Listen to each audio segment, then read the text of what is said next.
Oiê, tudo bom, Renato?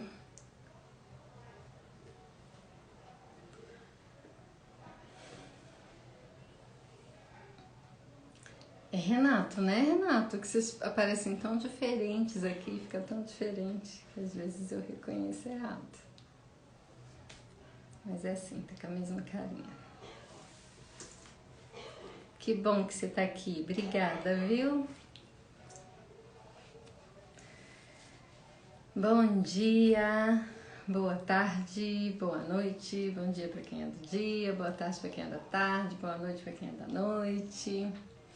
Queria parabenizar, né? Iniciar parabenizando as mamães aí pelo seu dia, as mamães que estão presentes, as mamães que não estão presentes, aqui estão aqui nesse planeta, aqui estão num outro planeta, né? Num outro estágio aí já dessa caminhada da gente. Sejam todas homenageadas, sejam todas abraçadas.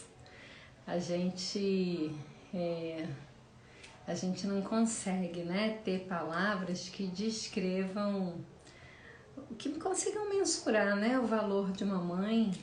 Então fica aí o meu carinho, o meu respeito, minha reverência a todas as mães, tá? As que estão aqui de corpo com a gente e as que também não estão, né, que certamente estão olhando pela gente aí de onde estiver, eu tenho certeza disso.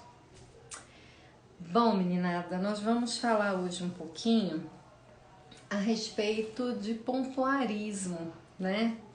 Então, a gente já tá nessa batida, né, de ciclo do assoalho pélvico, trabalhando em cima de informações sobre esse universo que rodeia o assoalho pélvico, que é um universo complexo, é um universo que exige uma demanda, né, muito relativamente grande, né, de nós, principalmente mulheres, para ter uma compreensão que possa nos clarear muita coisa. Então, todas as vezes que eu sento para estudar algum conteúdo relacionado ao assoalho pélvico, eu falo assim, caramba, como tem tanta coisa que a gente ainda não sabe, né? Como tem tanta coisa que ainda não sei. Então, é nessa busca, nessa caminhada que a gente segue aqui, levando um pouquinho de informação de qualidade, trabalho formiguinha mesmo, né? Trabalho, tem um nome que os meninos usam, que todas as vezes eu esqueço. É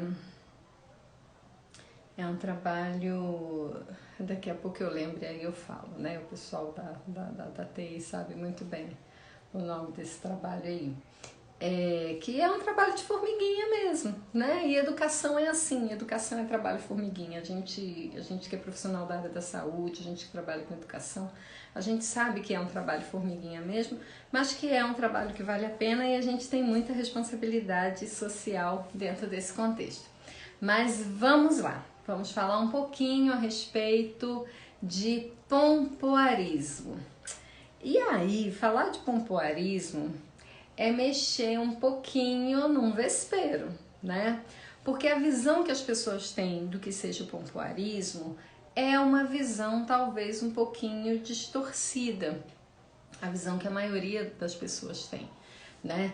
Então elas, quando falam em pompoarismo, elas pensam logo em alguma massagem, alguma técnica, algum procedimento que vai estar relacionado pura e unicamente ao contexto sexual. Bom, é de tudo mentira? Não, né? De fato tem esse contexto sim, e porque a gente vem batendo numa tecla de que, de acordo com a Organização da Saúde, inclusive, quando a gente fala de sexo, a gente está falando de vida, a gente está falando de uma esfera que é de extrema importância para a nossa qualidade de vida, né? Então, pompoarismo engloba tudo isso sim. Mas vamos tentar entender como que isso começou, né? Que aí vai ficar mais tranquilo da gente assimilar. Então, Quando a gente fala dessa técnica, a gente está falando de uma técnica milenar, né, que teve a sua origem na Índia, e ela tinha um nome um pouquinho diferente, né, do que a gente chama agora. Ela se chamava, não sei se é assim a pronúncia, né, mas é Sarasjoli. Eu acredito que a pronúncia seja essa, Sarasjoli. E o que a Sarasjoli, né, fazia? Qual que era o intuito dessa técnica? Qual que era o intuito dessa tradição?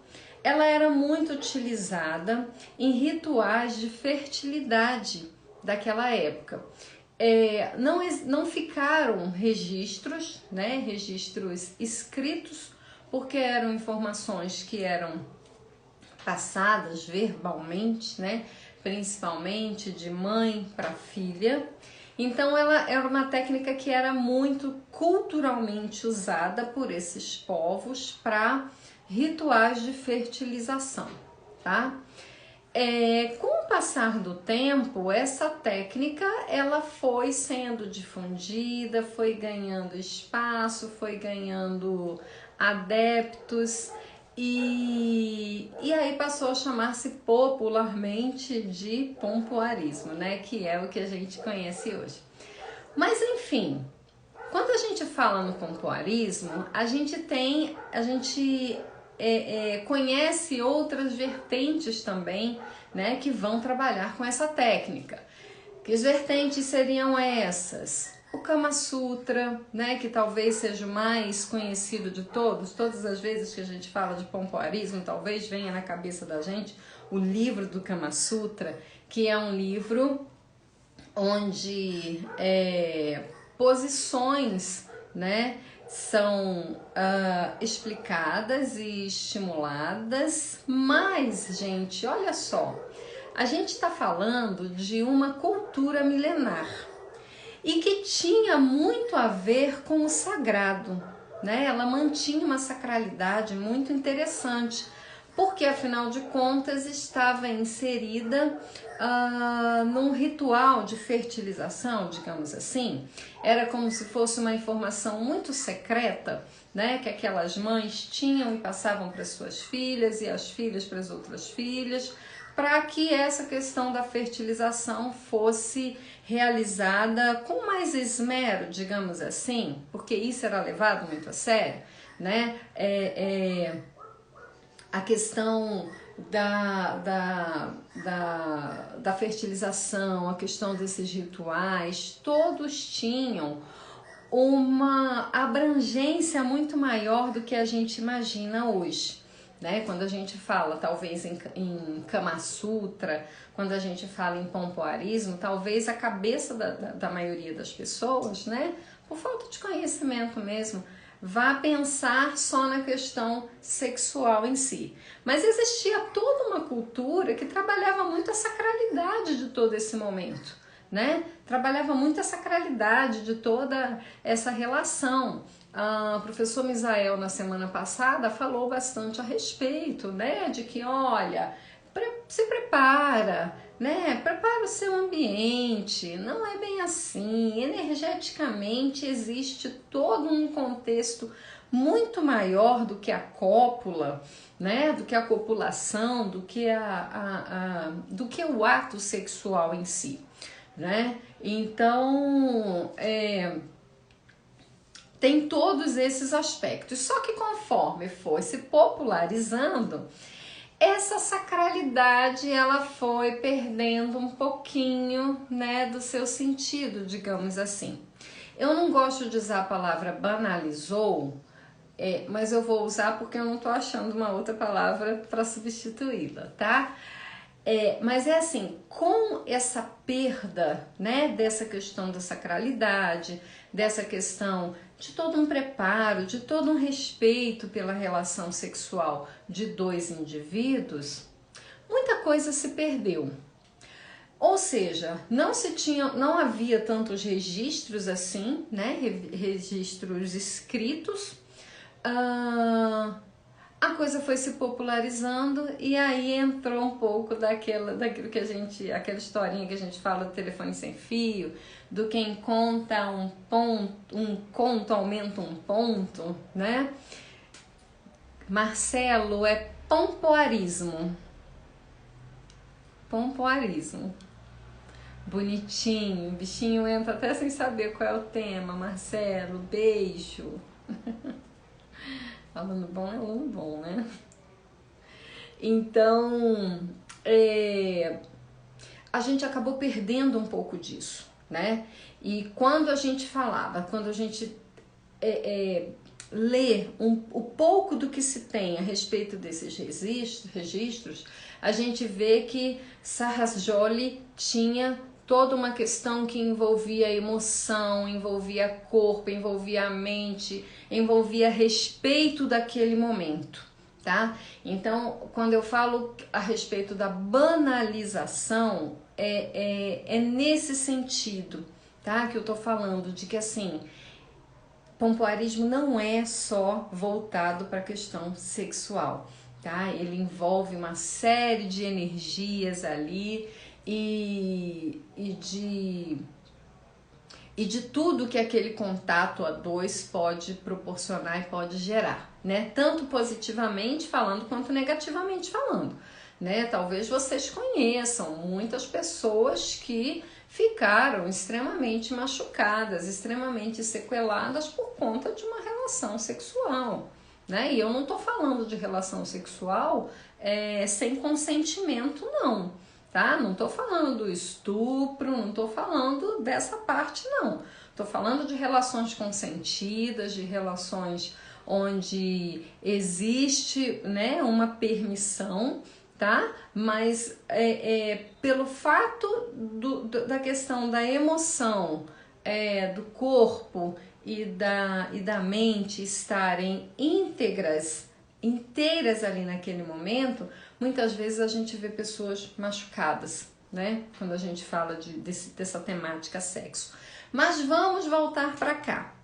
Então, começou a difundir-se, começou a ficar muito conhecido. Então, sacerdotisas e gueixas começaram a utilizar a técnica com um cunho bastante sexual, digamos assim. E a coisa foi se espalhando. Bom, lá por volta, né, da década de 50, o Arnold Kegel, né, ele percebeu o seguinte, que exercícios que utilizassem a musculatura do assoalho pélvico com contração e relaxamento poderiam trazer benefícios para mulheres que apresentavam incontinência urinária. Uau, que legal!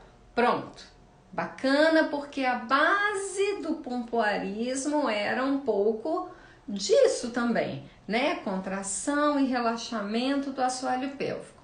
Só que posteriormente eles perceberam o seguinte, que eu percebeu, né? Que não só o assoalho pélvico era beneficiado e beneficiava mulheres com incontinência, como que também a qualidade da relação sexual dessa mulher melhorava, tá?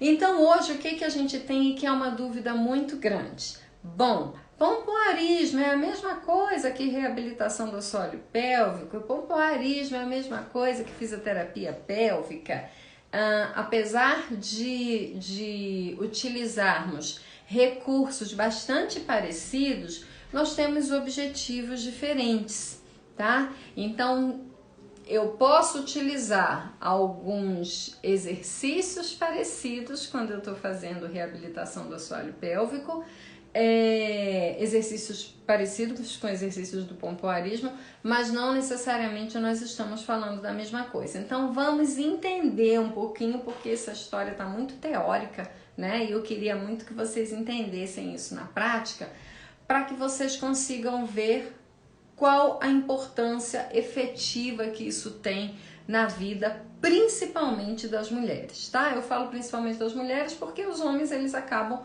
beneficiando-se bastante, né, de todo esse trabalho que uma mulher faz. Bom, então eu entendo que pompoarismo é uma técnica utilizada para trabalhar músculos da região pélvica. Vamos entender por quê.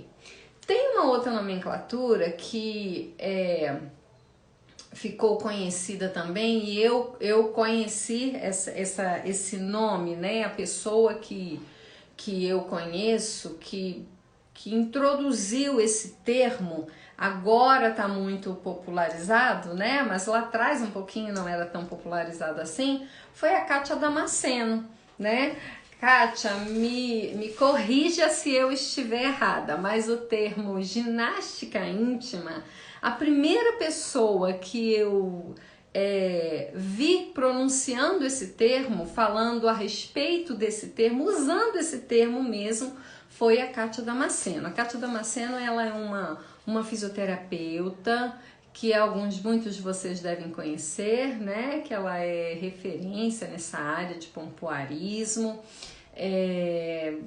e pode auxiliar bastante vocês a respeito dessa temática também, né? Mas é a pessoa, só fazendo um adendo, né? É a pessoa que a primeira vez que eu ouvi o termo ginástica íntima foi falado pela Kátia Damasceno, tá? Beijo, Kátia, se você estiver vendo a gente ou se estiver vendo isso depois, me corrija se eu estiver errada. Então, esse trabalho vai ser feito por quê, né?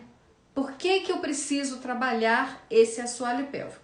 Eu fiz uma maquetezinha aqui bem caseira mesmo, né? Bem amadora, mas eu queria que vocês entendessem um pouquinho disso, tá? Pra gente conseguir ter um entendimento legal. Então, isso aqui é como se fosse uma mulher partidinha ao meio, tá? Que a gente chama de corte sagital. Então, olha, é como se tivesse partido aqui ao meio. A parte que tá visível para vocês da pelve é isso aqui. Então, olha só, vamos entender esse desenho. Essa parte branquinha é a parte que a gente toca, tá? Aqui na frente, ó. Aqui assim na altura do pubis, tá? É esse osso aqui. É um ossinho, uma resistência, que é a sínfise púbica. Atrás desse osso, o que a gente tem é a bexiga. E, olha, a uretra por onde sai a urina, tá? Lembra? Ó, a gente tá vendo uma mulher partida aqui ao meio, tá? Então, é essa visãozinha lateral aqui que a gente tá tendo. Então, o ossinho que eu toco, que eu consigo tocar aqui no pé da barriga, né? Que o pessoal chama, tá? Eu toquei e senti uma resistência, é o osso púbico, né? A sínfise púbica, tá? Atrás desse ossinho eu tenho a bexiga e a uretra por onde sai a urina. Acima e atrás dessa bexiga eu tenho o útero, tá?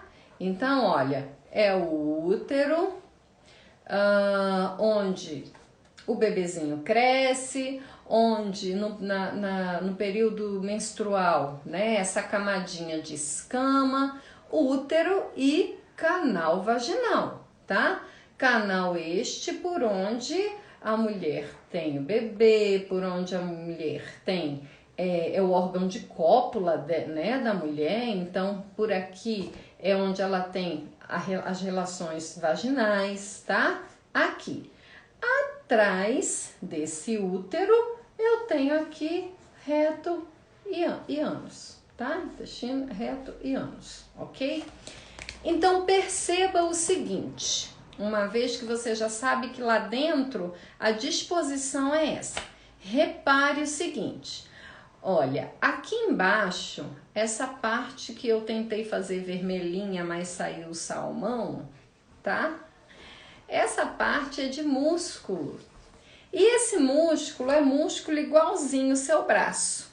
O que eu estou falando quando dizendo que é um músculo igual ao seu braço? Que é um músculo de comando voluntário.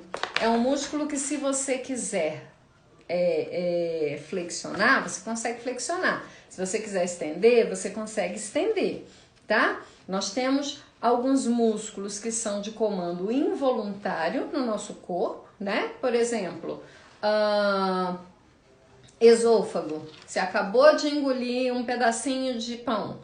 Aí você não comanda mais as contrações que esses órgãos vão fazer, né? Então, o esôfago, ele vai fazer o movimento dele, independente do que você queira ou não. O estômago, a mesma coisa. Os intestinos, a mesma coisa, tá? Então, são órgãos que têm um comando involuntário. É uma musculatura que trabalha sozinha. No caso dos músculos do braço, da perna, por exemplo, né? A maior parte da nossa musculatura é uma musculatura estriada de comando voluntário, ou seja, se eu quiser ficar com essa mão fechada, eu vou ficar. Se eu quiser abrir, eu vou abrir, tá? Depende do meu comando. E olha só que legal, apesar dessa musculatura que eu tô mostrando para vocês aqui, que tá no finalzinho desses órgãos, apesar dela ser uma musculatura interna, tá? Assim, ela tá bem lá dentro, interna no sentido de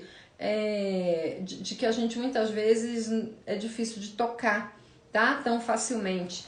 Apesar disso, é um músculo de comando voluntário. Olha que maravilha! Ou seja, é um músculo que você comanda, tá? Por isso que a Kátia lá atrás criou esse nome. Isso eu já tô falando que a Kátia criou, é porque foi a primeira vez que eu vi essa nomenclatura foi ela falando. Então, por isso que ela deu o nome, as pessoas chamam, né, de ginástica íntima. Por quê? Porque é uma musculatura que, uma vez que eu tenho o comando dessa musculatura, significa que eu posso trabalhar essa musculatura, tá? Da mesma forma que eu vou para academia trabalhar o meu braço e a minha perna, que também são músculos de comando voluntário. Vamos ver uma particularidade dessa musculatura? Olha por onde essa musculatura passa. Aqui é porque tá partidinho, mas se tivesse inteiro, essa musculatura ia rodear aqui a uretra, ela ia rodear aqui o canal vaginal e ela ia rodear aqui o reto. Ou seja, ela ia fazer um fechamento nesses orifícios, nessas saídas, tá? Então, quando eu falo de músculos do assoalho pélvico, eu tô falando de músculos que sustentam, olha só, eles seguram esses órgãos, tá? Eles ajudam a manter esses órgãos no seu local. E aí, quando a gente tem esse entendimento, é muito legal a gente ter esse entendimento, a gente consegue entender nitidamente por que muitas vezes uma paciente faz melhor professor de anatomia, que me desculpem os outros, mas César Romero e José Roberto de Godoy são fundamentais para a anatomia do universo. Me chamaram a atenção da outra vez, mas eu não resisto, gente. São os dois melhores professores de anatomia que eu já conheci na vida. Então, de fato... Tudo bom, Cezinha? Prazer você aqui demais. É o melhor. Pronto, tá aí, tá vendo? É a voz do povo, não tem jeito. É a voz do povo. Olha a responsabilidade da pessoa falando da anatomia pro The Best. Olha só, olha só. Se eu tiver errada, você me corrige, tá? Então, vamos voltar aqui. Quando eu falo que esses músculos aqui, eles estão segurando, eles estão mantendo esses órgãos nos seus locais, eu entendo o porquê que muitas vezes uma mulher tem um problema, né? Vou usar o termo popular, né? Porque é essa população que a gente quer atingir mesmo, o pessoal, né, é leigo mesmo, público leigo. Uma mulher que tem bexiga caída e de repente ela fala assim: poxa, eu fiz uma cirurgia, levantei a bexiga, mas depois de um tempo não adiantou nada, eu continuei perdendo urina. Olha aqui por que perdeu, olha. Porque o que segura, o que mantém o chão, tá? Assoalho é chão. O que mantém esses órgãos no seu lugar são os músculos do assoalho pélvico. Então não adianta eu suspender nada se eu não arrumar o piso, tá? Eu preciso fortalecer. Mesmo que eu precise fazer uma cirurgia, né, como popularmente as pessoas chamam, uma cirurgia de períneo, né, uma cirurgia de levantamento de bexiga, eu preciso deixar essa estrutura aqui forte, gente.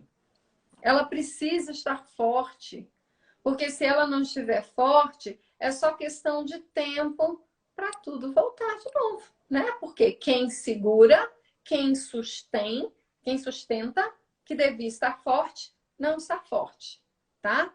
E aí vou mostrar uma outra visão, tá?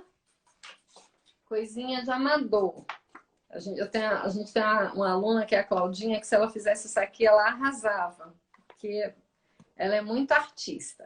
Mas olha só, a gente entendeu um pouquinho lá o corte sagital, tá? A gente vai ver isso de um outro ângulo, tá? Vamos dizer que essa mulher tá agora deitadinha, a gente partiu e a gente está olhando ali dentro, tá bom? Professor César, me ajuda, por favor. Então, olha o que a gente tem aqui. Olha, aqui é o clitóris, tá? Aqui embaixo do clitóris, uretra, por onde passa o xixi, tá? Que a gente viu naquela outra figura. Lá embaixo, o canal vaginal, a abertura do canal vaginal. Aqui são grandes lábios, tá? Vamos dizer assim, que aqui são grandes lábios. Então, olha, clitóris, uretra e canal vaginal, ok? Aqui de baixo, eu tenho um outro orifício que é o ânus, tá? É o ânus. Lembra que eu mostrei para vocês esses músculos aqui? Olha, músculo voluntário que está sustentando todas essas estruturas. Agora vamos ver nessa visão como é que esses músculos ficam. Olha só que legal. Olha só como é que eles ficam. Olha a disposição deles, tá? Aqui nós temos alguns músculos, eu separei assim dessa corzinha para ficar mais didático, tá? Então, não é para vocês gravarem esses nomes, não. Isso é coisa só do professor César, tá? É só para vocês entenderem. Olha, rodeando aqui essas estruturas: pubo retal, pubo coxígeo, ilho coxígeo, que a gente chama dos elevadores do ânus. Teria um outro músculo aqui, que é o coxígeo, que eu não coloquei, porque minha massinha acabou. E aqui, olha, aqui eu tenho um músculo transverso, né? Transverso e profundo do períneo, tá? Músculo bulbo esponjoso e isquio cavernoso. Tá, Monique, e daí? E daí que você tá vendo que ele tá fechando. Esses músculos, eles estão contornando todos esses orifícios.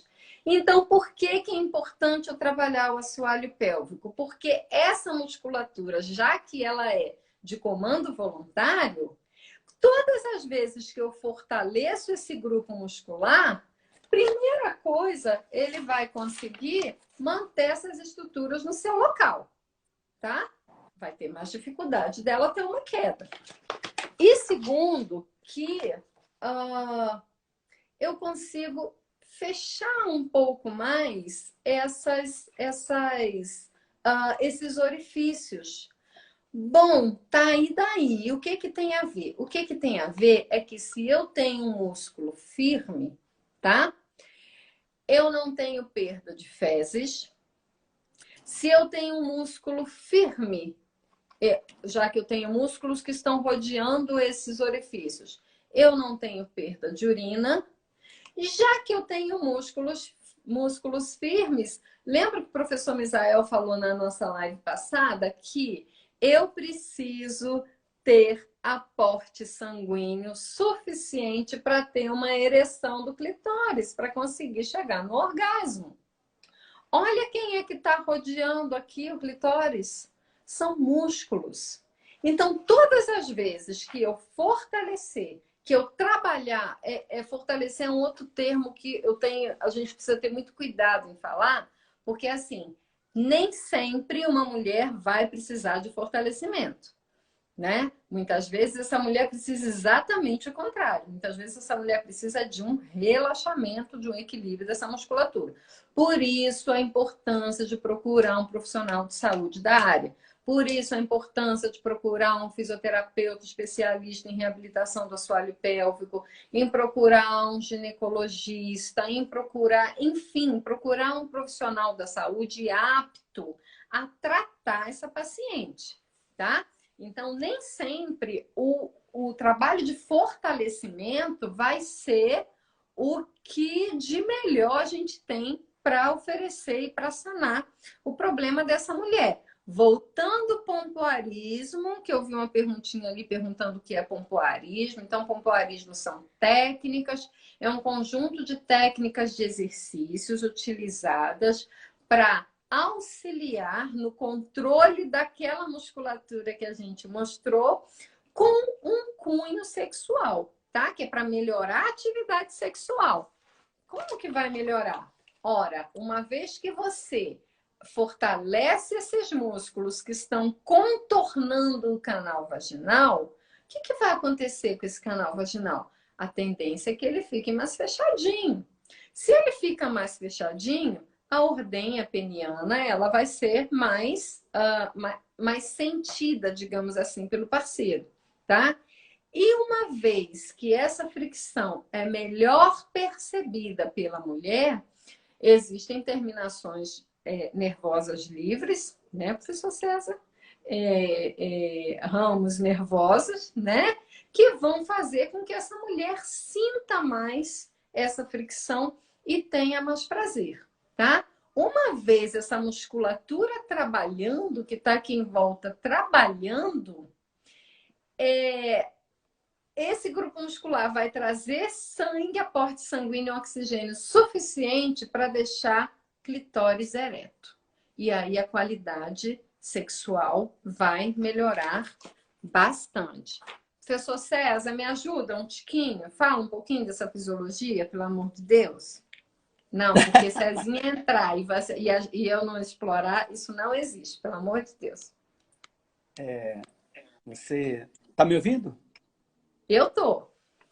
Tá. Eu tô aqui. Bom, na verdade, nós temos que lembrar que esses músculos são os músculos estriados esqueléticos, eles são voluntários, né? Por isso que você está sugerindo que faça o pompoarismo, que se trabalhe essa musculatura, que ela vai melhorar a sua tonicidade, vai melhorar a sua força de contração. E, consequentemente, ela vai fazer com que esses orifícios, né, vaginais, anais, uretrais, ele seja mais controlado. Porque nós temos também na parte interna alguns esfíncteres, né, que são os músculos que rodeiam, que você não tem controle sobre ele. É o sistema nervoso central que vai controlar isso daí, né? E isso aí você não tem um certo controle deles. Mas existe procedimentos também dentro da fisioterapia que pode ser trabalhado esses esfíncteres também. Mas nós estamos falando dos esfíncteres externos. Então, eles, na verdade, são anéis musculares que circundam esses orifícios. E com algumas situações, gravidez, obesidade, idade, cirurgias, entre outras, que pode ter um enfraquecimento dessa estrutura que dá essa sustentação esfincteriana, né, que mantenha a continência fecal, urinária e sexual. E, além do mais, de manter a harmonia, né? Nós vamos chamar essa homeostase, esse equilíbrio de harmonia. entre o local certinho que tem que ficar cada órgão ali dentro. Porque nosso corpo, ele é constituído por cavidades. E essa cavidade, a abdômen pélvica, ela tem várias estruturas de suma importância. Ali tem o útero, tem as tubas uterinas, tem o canal vaginal, entre outros, que está interligado com a membrana chamada de peritônio. Então, com a pressão muito grande intraabdominal, essa pressão aí é chamada de valsalva, né? Quando você espirra, você tosse, você levanta, você deita, você caminha, ou seja, você faz um esforço, ela vai contra essa pressão. Então, esse equilíbrio tem que ter sempre mantido. A continência, inclusive continência de pum, soltar gases. Então, é de suma importância entendermos como é que funciona essa harmonia. E isso, a fisioterapia, na minha opinião, é uma das áreas da medicina, da área da saúde, que tem mais conhecimento e propriedade para trabalhar. Porque realmente precisa esses músculos. Além do mais, a qualidade de vida desses indivíduos, né? A qualidade de vida sexual é muito importante, né? Porque faz parte do dia a dia. Então, o caminho é perfeito, né, Monique? É isso mesmo, tá bom? Falei certo, falei besteira não, né? Imagina, você na frente do mestre, olha só, chega a tremer na base. Perfeito. Obrigada, Cezinha. Então é isso, gente. Então é daí a importância de trabalhar essa musculatura. Então é isso que o pompoarismo faz, tá? Pompoarismo é isso, um conjunto de técnicas que vai trabalhar essa musculatura, essa contração e esse relaxamento com o intuito de melhorar a função sexual, tá? Do indivíduo. Como que faz? Exercícios. Exercícios, alguns instrumentos que são muito interessantes, né, de utilizar. Eu esqueci um deles em consultório, que é um cone vaginal, que é um exercício bem bacana. É claro que cada situação é uma situação. Isso não é uma consulta, né? Isso não é uma indicação de faz assim porque vai acontecer assim. Não é dessa forma que as coisas acontecem. O ideal é que uma mulher procure um profissional de saúde da área, um fisioterapeuta em reabilitação do assoalho pélvico, para poder verificar qual que é a real dificuldade dessa mulher, né? Porque a gente está falando de fortalecimento, mas nem sempre, bato na tecla de novo, nem sempre o problema dessa mulher vai ser fraqueza. Muitas vezes é exatamente o contrário. Ela tem, né, um tônus exageradamente elevado e aí não consegue sequer ter uma relação sexual satisfatória, tá? Mas em via de regras, como que a gente trabalha essa musculatura do assoalho pélvico, afinal de contas, né? Que eu tenho certeza que quem vai olhar essa live depois não vai estar muito atraído pela nossa explicação fisiológica, né, Cezinha? Vai estar muito interessado em tá, e aí, o que eu posso fazer? Bom, Aí vai ter que nos procurar um especialista, né? Para dar sim, continuidade. sim, para dar continuidade. Mas a gente vai falar um pouquinho, eu vou explicar para vocês um pouquinho de dois manejos, né, que podem ser feitos em casa como exercício, para você começar a ter percepção dessa musculatura. Então, a primeira coisa é perceber essa musculatura. A gente está falando de um músculo que é muito interno, né? Então, assim, ora bolas, tá, legal, eu contrair e relaxar o braço, tudo bem, eu tô vendo, né? Eu tô vendo, então eu contraio e relaxo. Agora, como eu contraio uma musculatura que eu não estou vendo e que na maioria das vezes eu nem sei se que ela existe, né? Então, a primeira coisa é trabalhar essa percepção, essa propriocepção que a gente chama. Então, a gente vai ensinar um exercício que é muito interessante, né? Que é para que você comece a ter uma percepção desse grupo muscular. Então, olha só, Tem o exercício que a gente consegue fazer deitadinha, né? Mas eu vou ensinar um que a gente faz sentadinha mesmo. Então, sentadinha, normalmente, tenta colocar as suas mãos embaixo do bumbum, tá? E aí, assim, balança um pouquinho para um lado, para o outro, e você vai perceber que sua mão está em cima de dois ossinhos, tá? É só para a gente ter uma ideia de que a gente está sentado certinho também. Uma vez que a minha mão está em cima desses ossinhos, eu percebi, ah, legal, olha, eu estou começando a ter percepção do meu corpo, tá? Eu vou tirar as mãos e eu vou fazer um movimento muito simples, tá? Simples, porém, simples peronomútil, né? Que eu estou falando de músculo interno, então não é tão simples assim. Eu vou fechar o ânus e a vagina, tá? Como se apertando mesmo. Aperta ânus e vagina. Bom. Ai, tá, tudo bem, tranquilo. Eu consegui. Apertei ânus e vagina. E aí, olha, eu percebo que o meu músculo do bumbum também apertou, que o meu músculo da coxa também apertou, que até meu trapézio apertou também. Não é isso que a gente quer, né? Como percepção, é interessante você fazer assim, mas não é isso que a gente quer. A gente quer que você contraia exatamente essa musculatura que a gente falou aqui, tá?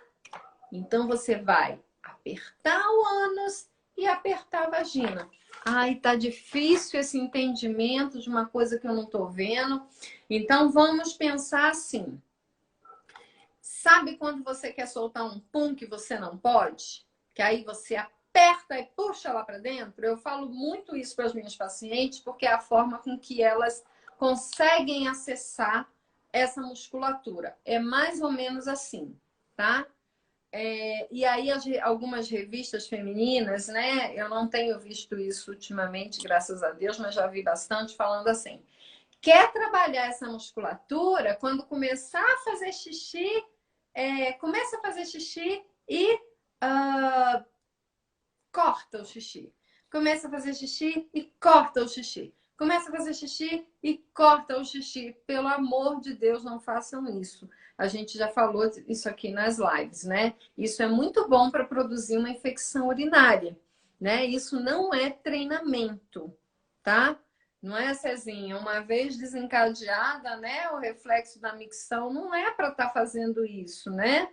Então, o que você consegue muito aí é uma infecção urinária, porque não vai conseguir esvaziar essa bexiga de maneira adequada, vai ficar resíduo ali, a tendência de uma infecção acontecer realmente não é pequena, é grande, tá? Então, pensa nisso que a gente está falando. Você vai apertar ânus e vagina e vai soltar.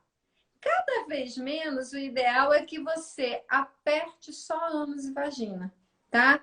Deixe a musculatura do glúteo, do bumbum, deixa a musculatura da coxa, deixa a musculatura da barriguinha, tudo quietinho lá no seu lugar. Não é esse grupo muscular que a gente quer acessar. Você vai contrair. Gente, isso é treino. Às vezes a gente passa em consultório 2, 3 sessões só até a pessoa, só até a mulher entender e conseguir acessar esse grupo muscular, tá? Isso é treino mesmo, a gente não tem esse hábito. Eu não sei se Cezinha concorda comigo, mas eu acho que isso é coisa que a gente devia saber lá no ensino fundamental, sabe? É matéria que a gente tinha que ter lá no ensino fundamental. É você conhecer teu corpo, gente. Isso não tem que ser só de profissional da saúde. É do teu corpo que você está falando. Então, você tinha que ter conhecimento dele.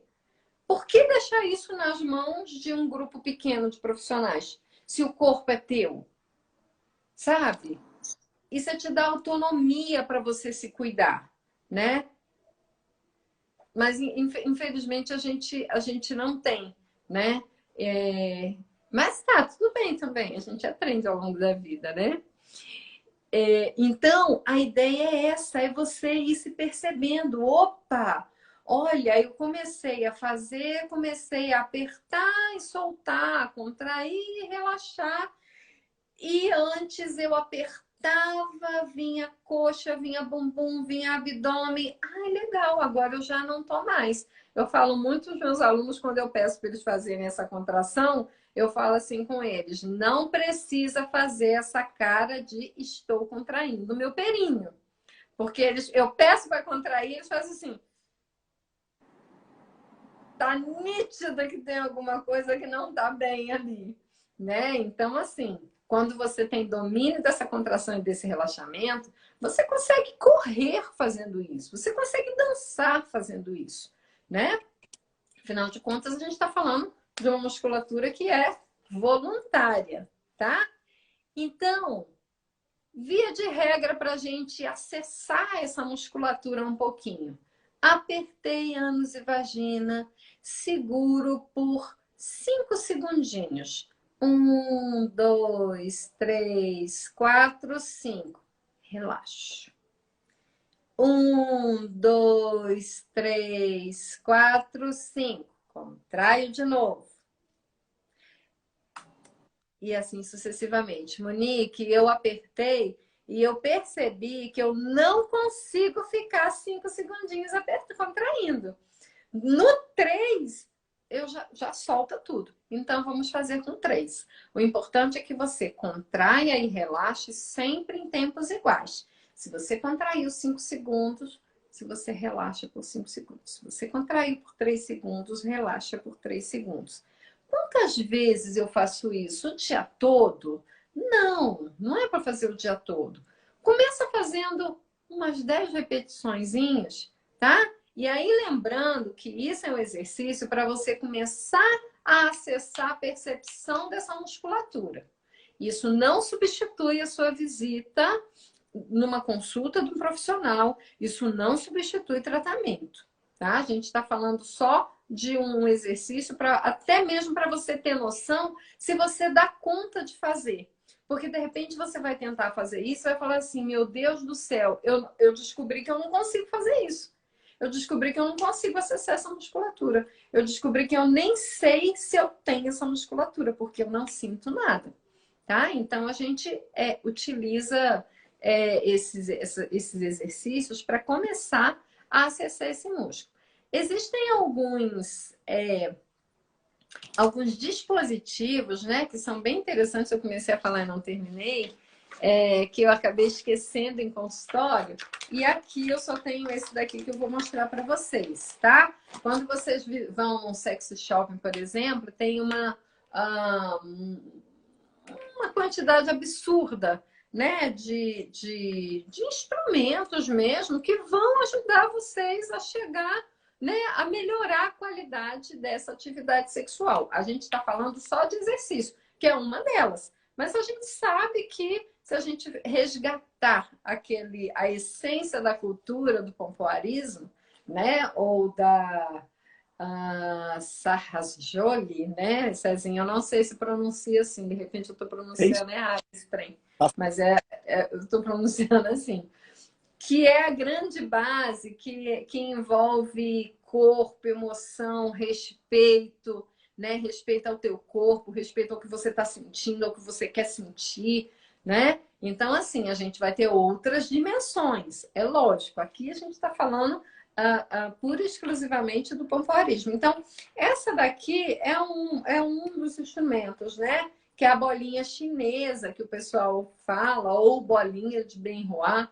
Como que eu vou usar esse dispositivo? Ele vai ser introduzido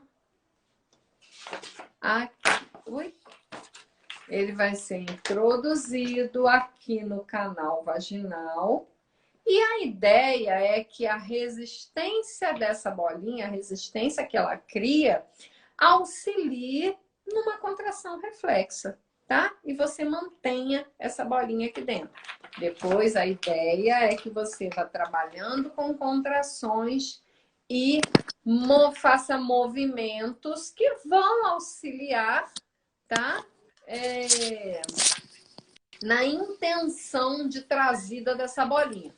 Lembrando que eu não tenho articulação aqui nesse canal, tá? Então, se eu não tenho articulação, o que me dá a possibilidade de pegar as coisas e puxar é articulação, tá? Se eu pedir para o meu braço fazer isso, meu braço não vai conseguir fazer isso, porque não tem articulação aqui. Eu só consigo fazer esse movimento porque eu tenho articulação. Então, ali no canal vaginal, o que as pessoas vão conseguir vai ser esboço de movimento, tá? Não entrem numa também de que, eu ouvi falar que tem fulano que quebra uma banana, que pega a bolinha de ping-pong, joga na parede, traz ela de volta com o canal vaginal, porque é tão forte. Fisiologia não é, na fisiologia de verdade não é bem assim, né, Cezinha? É por isso que é importante também a gente ter esse conhecimento, sabe? Porque às vezes a gente lê umas coisas e ouve umas coisas que a gente fica falando assim, poxa vida, eu tô muito ruim mesmo, porque, né? A pessoa consegue fazer um negócio desse e eu não consigo? Não consegue porque não é fisiológico fazer, tá? Não é fisiológico fazer. Simples assim. E tem os cones vaginais, que foi o que eu esqueci, né? Os cones, eles têm pezinhos graduados, então tem cone de 20 gramas, de 40 gramas, de 60 gramas, que também é um dispositivo que você pode colocar para auxiliar nesses exercícios, né? Então, veja bem, gente, é uma quantidade assim muito grande de recursos que se tem para que você consiga tratar-se e usufruir de uma melhor qualidade de uma relação sexual, tá? Essas foram, assim, algumas das dicas, né? E a gente está falando, né, no cunho, na esfera sexual, porque o tema foi pompoarismo, né?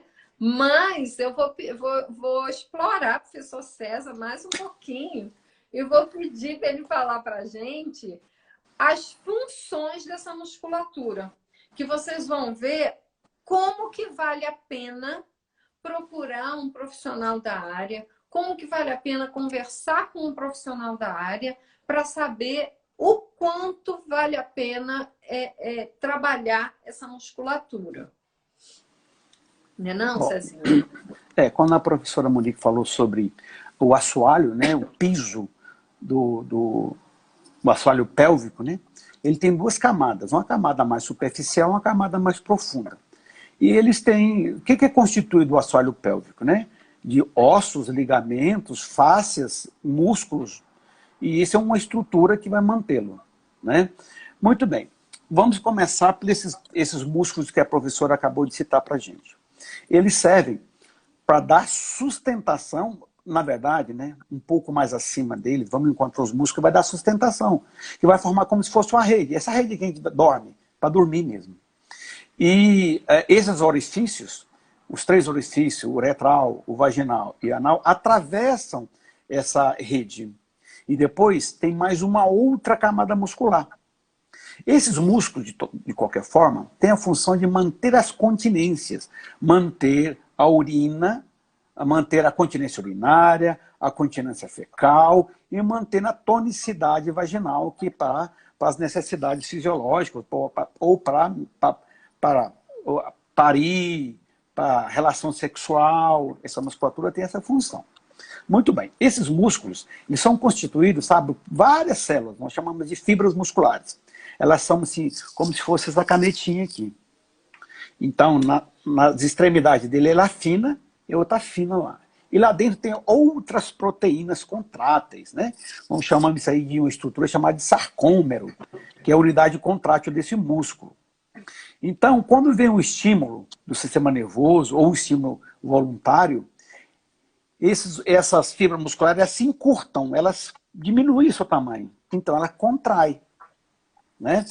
E isso, toda vez que acontece isso, a possibilidade de aumentar a quantidade dessas fibras musculares, nós vamos chamar de hipertrofia, igual aquele cara que vai para a academia, ele é magrinho. De tanto levantar peso, ele vai ficar com o bração grosso, né? Houve ali uma hipertrofia, um estímulo dessas fibrazinhas musculares, dessas células.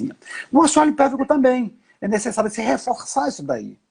Porque ou você perdeu, ou você quer melhorar toda essa continência. Vamos começar com a urina? Então, a bexiga é um órgão oco, né? Ele tem um músculo, que esse músculo você não tem ação sobre ele, você não controla. É o sistema nervoso que vai controlar. Quando ele começa a encher de urina, ele começa a aumentar, começa a ficar mais volumoso. Aí vem aquela primeira vontadezinha de fazer xixi. As mulheres, geralmente por questões sociais, questões, né, comportamentais, enfim, não vamos discutir isso aí, ela retém mais essa vontade. Mas todo mundo tem essa vontade, esse ímpeto, vou fazer xixi. Aí, percebeu que daqui a pouquinho passa? É porque ainda não está suficientemente cheio.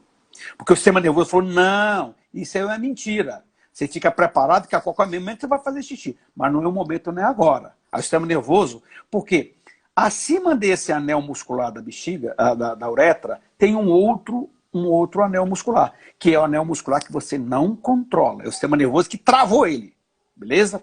Aí acontece o seguinte, vai acontecer agora que vai aumentando a quantidade de urina. Vai aumentando a quantidade de urina, agora o sistema nervoso fala assim, olha, não tem jeito. Você agora procura para fazer xixi. Ou então você vai fazer na roupa.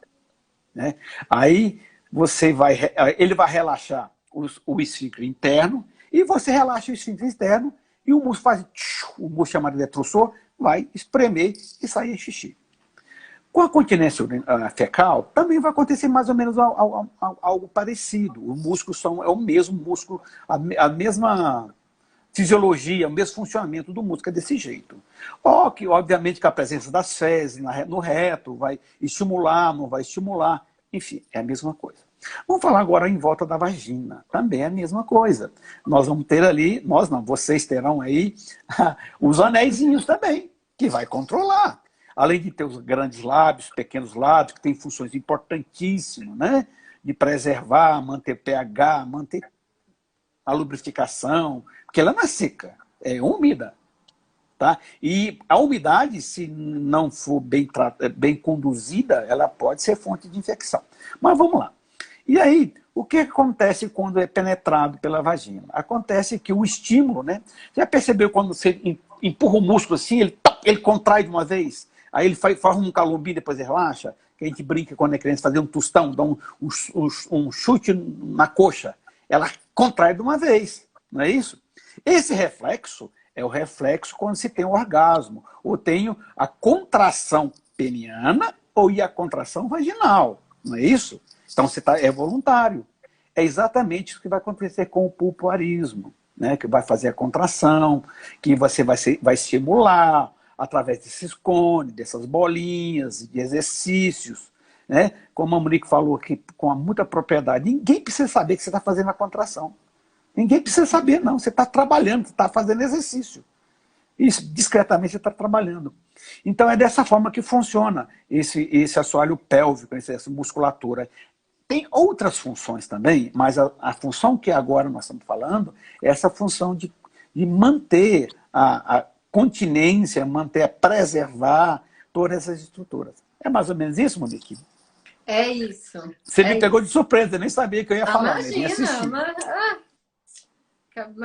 Imagina, tá na veia dele, a anatomia e fisiologia inteira tá na veia dele. É o mesmo perguntar no próprio nome.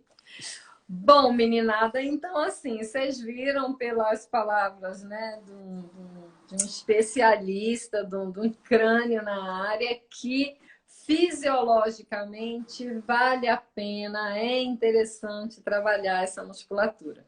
E se a minha ideia é trabalhar essa musculatura com uma finalidade de melhorar, né, o aspecto sexual, o pompoarismo é sim algo muito interessante a se fazer.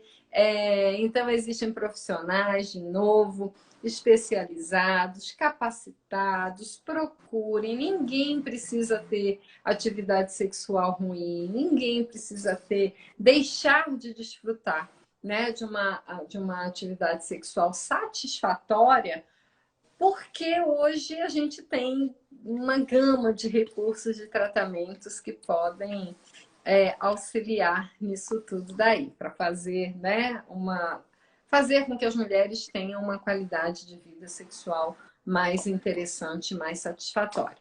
Cezinha, muito obrigada pela ajuda, muito grata. Gente, muito obrigada de novo pela presença. Finalizar parabenizando as mamães de novo, né, Cezinha? Eu comecei parabenizando e a gente termina parabenizando. E eu tô vendo aí que tá entrando aí, eu tenho uma irmã minha que tá aí, ela é lá de Fortaleza. Ah, que coisa boa! Tem aí o César Romero Júnior, tem a Keiko Perpétua, que é minha filha, e tem uma grande amiga, a Tiana Marra. Ela está aí também. É uma amiga queridíssima, que Coisa estou com muita boa! saudade. Está aí. Coisa boa, coisa boa. Obrigada pela participação, para esse pessoal todo, né? E é isso, gente. Mais uma live aí para ficar né, informação de qualidade, né, Cezinha? É o que a gente tem tentado fazer, né? Elevar informação de qualidade. Eu falo sempre que a forma que nós temos, é uma das formas que nós temos de contribuir, né, com a sociedade, com o universo, passando um pouquinho do que a gente tem, né? E que essas informações sejam, que seres possam ser beneficiados, né? Que pessoas possam ser beneficiadas com essas informações. Eu gosto sempre, quando falo assim dessa coisa da informação, uma vez um grupo dos nossos alunos lá da graduação foi fazer um trabalho, né, da disciplina de uroginecologia, e eles iam nas escolas de ensino médio para falar sobre ISTs, né, as antigas DSTs, né, as doenças sexualmente transmissíveis. E uma vez a diretora de uma escola me ligou, eu nunca esqueço disso. Ela ligou agradecendo, que ela falou que um dos alunos da escola, ouvindo a palestra que os meninos estavam fazendo, ele se identificou com vários dos sintomas, vários, né, das características, dos quadros que os meninos, os alunos estavam fazendo. Ele falou, gente, eu tenho isso, eu tenho isso, eu tenho isso. E aí ele foi procurar ajuda. Ele estava na segunda fase da sífilis já. Quem conhece a sífilis sabe o quanto que é uma doença devastadora. Devastadora. Então, aquilo assim, sabe, deu assim, um nó na garganta e uma sensação que assim, meu Deus do céu, acho que se eu tivesse vivido até hoje, já teria valido a pena para ver uma coisa dessa, né? Uma pessoa que não tinha noção nenhuma, mas ouviu uma informação, se identificou e foi procurar um tratamento de algo que possivelmente ia levá-lo, né? Ia para a fase 3, lesões irreversíveis e, né? Enfim. Então é isso que a gente gosta muito de fazer, levar informação de qualidade, contribuir com o que a gente pode contribuir, né? A gente não tem dinheiro, a gente não tem um monte de coisa para contribuir, mas a gente contribui o que a gente pode, né, Cezinha? Que é informação. Então, muito obrigada, divulguem, ajudem, né, a gente a pulverizar essas informações por aí. Muito obrigada, muito grata, Cezinha. Beijo grande, até a próxima.